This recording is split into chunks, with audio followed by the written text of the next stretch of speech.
Wonder if I should finally get around to reviewing Zelda Twilight Princess. Who's there? Special delivery for Mr. ODC. It's not a candygram, is it? No.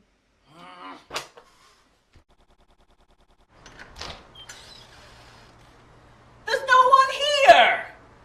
Wait, what's this?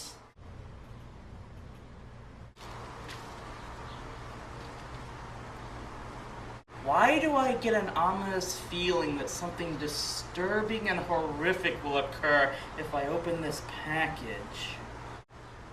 Can't be much worse than what I've watched over the past year, right?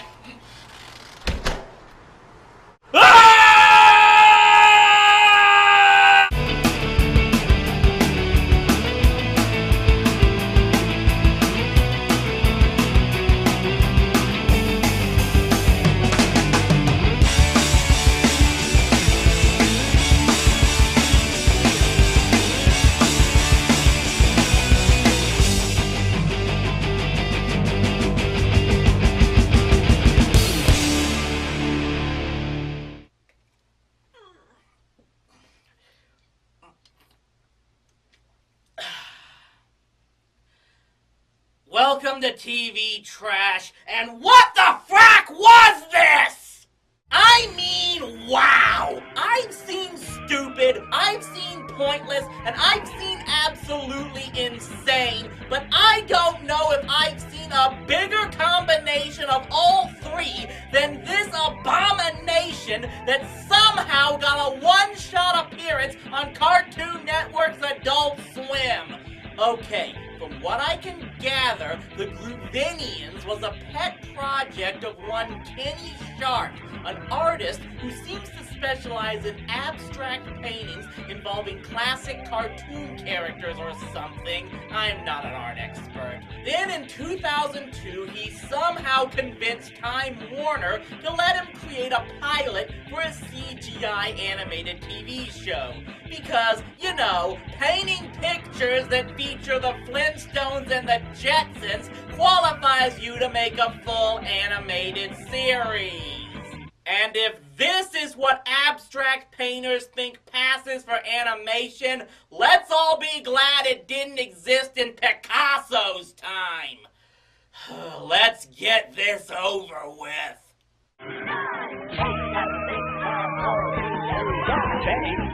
It's a place where the Groovenians.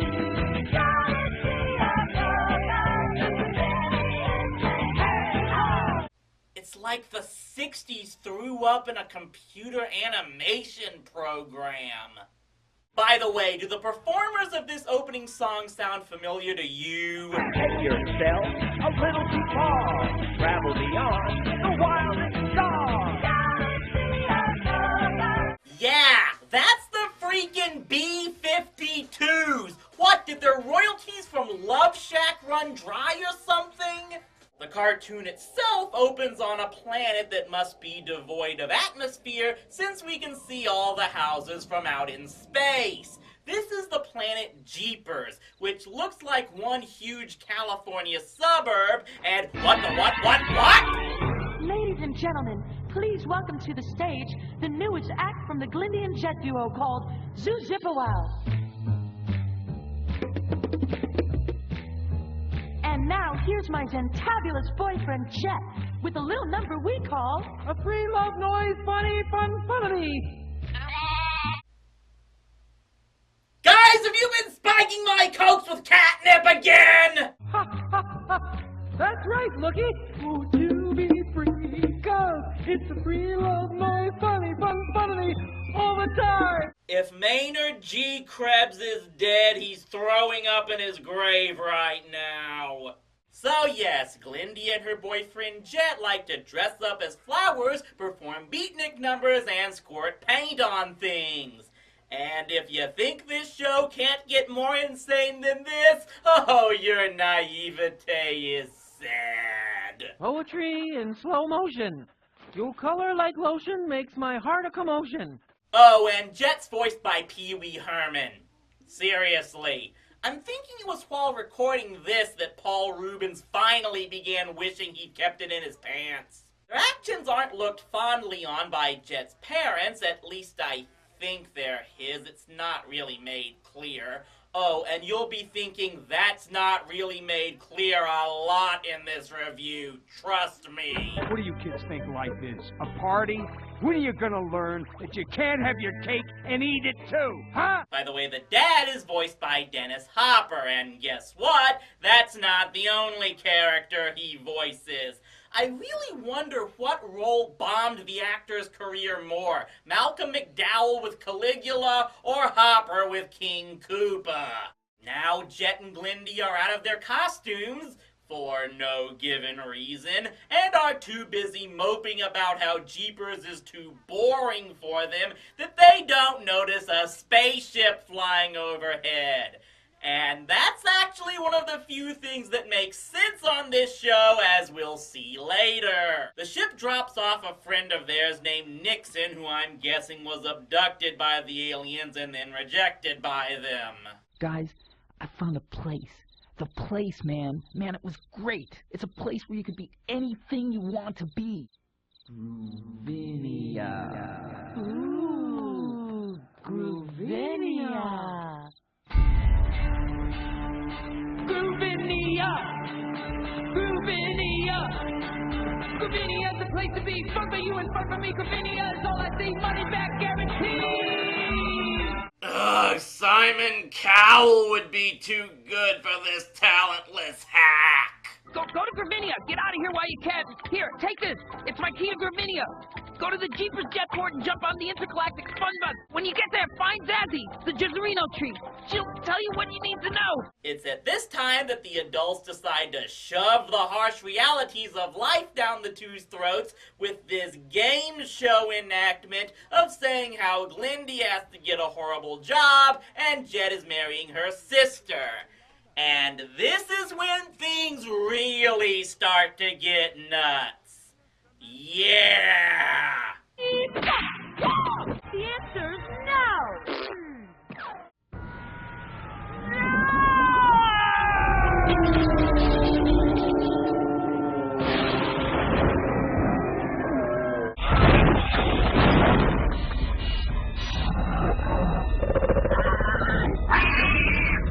I keep watching this and I keep trying to remember something I watched as a kid but clearly suppressed because of how much it traumatized me. Look, Kenny, I'm sure you're a good artist, but this makes me wonder if you have psychological issues that don't need to be expressed on cable TV.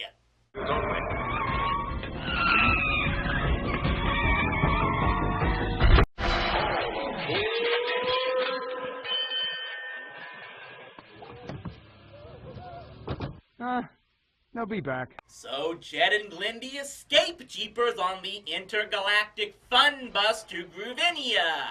Let me reiterate that.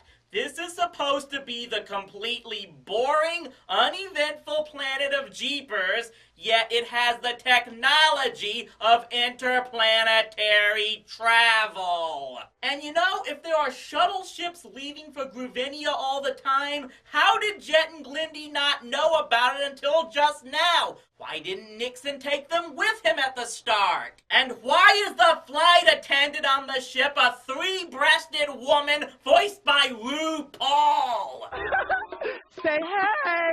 Say ho! Say hey! When the last of those questions could have the most logical answer, your show is really screwed up! Rowdy, I've got to warn you. My arch enemy may be out sending other reviewers this horrific anime showing. You're too late. You poor, unfortunate bastard. We're on approach to the J-entrance Groover Jetport. Hey there, sweet newbie cake. I'm Zazie, the Gizzerino tree, your groovalicious guide to Groovenia. Choose love, yeah.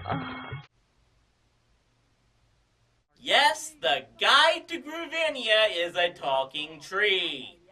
If you are still trying to make sense of this show, I will have no sympathy for your eventual nervous breakdown.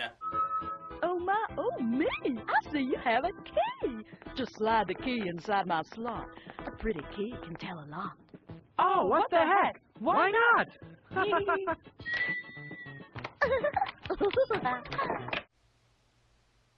You are actually watching this! Not only do these characters already look like Dr. Seuss rejects, but now they add in Seussical-style rhyming with sexual innuendo! If Audrey Geisel had seen this, she would have given the Cat in the Hat movie a free pass! They find the place Nixon was staying at, where live these crosses between Cyclopses and Dairy Queen ice cream cones. They take them in because the Casanova of the group falls for Glindy in what was clearly meant to be romantic tension had this show gone anywhere.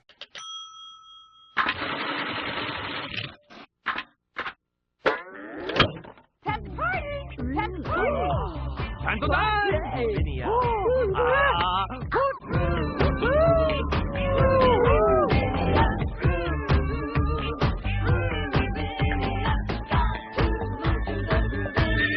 There's a Rod Stewart song in here somewhere, I just know it. Oh, great Sunstar, could this place possibly get any better? The normals! Ah!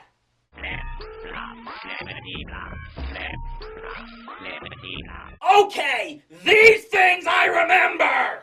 These things look like the living puppets from Unico and the Island of Magic. My sister and I saw that movie as kids, and those things freaked us out for years! Everyone who helped make this cartoon needs to get professional help!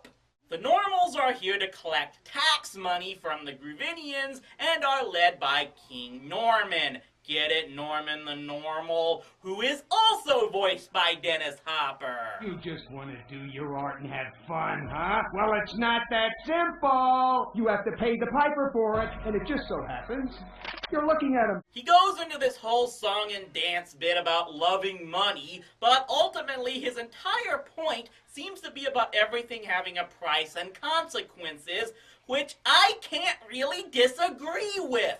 I mean, are we actually supposed to root against this guy just because he doesn't think the Groovenians should get to party all day and not pay for it? Hey, I do this review show in the hopes that it entertains people, but I also look at it as a business as well. You have made the villain of this show the most sensible character of all. This is story writing failure of the highest regard. Of course, that doesn't change the fact that his song is the absolute worst of the show. Get my metal heart pumping, my arrow liver stumping. Now, boys, ain't that something? Money makes my world go round. Ooh, you big sneaky poo robot man. Take that.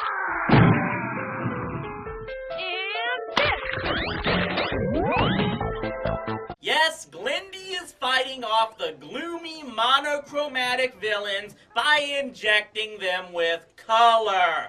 She has become freaking rainbow bright. You crazy Groovenians! You've escaped my greedy clutches this time. He said he'll be back, and he'll send us back to Jeepers. What do you think we should do, Lalasha? Grovenia, 24 hours isn't until tomorrow. And tomorrow is another day! And I'm thirsty anyway, so bring on the rain. Just shut up!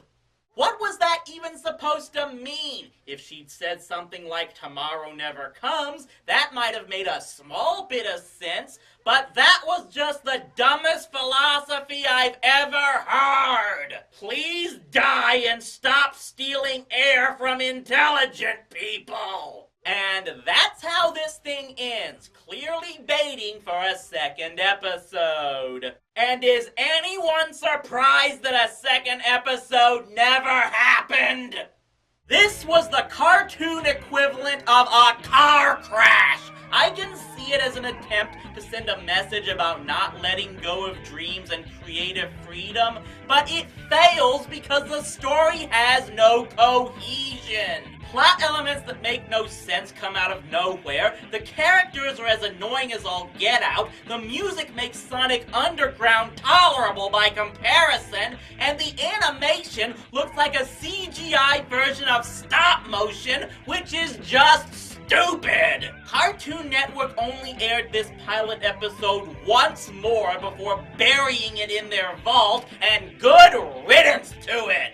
And if I get my hands on the guy who had the gall to send this to me, I'm gonna... Well, well, Rowdy C. We finally meet. Count Siggy. It's CGI. I know, I just feel you're not worthy of having it pronounced correctly. Such anger. You know what anger and hate lead to, right? What is it with you? Did you get tired of torturing my boy Huey and decided to spread your filth to others? My mission is to torment all reviewers, forcing them to watch the absolute worst creations imaginable, until they have been reduced to broken, sniveling shells of their former selves, powerless to the misery I can dish out.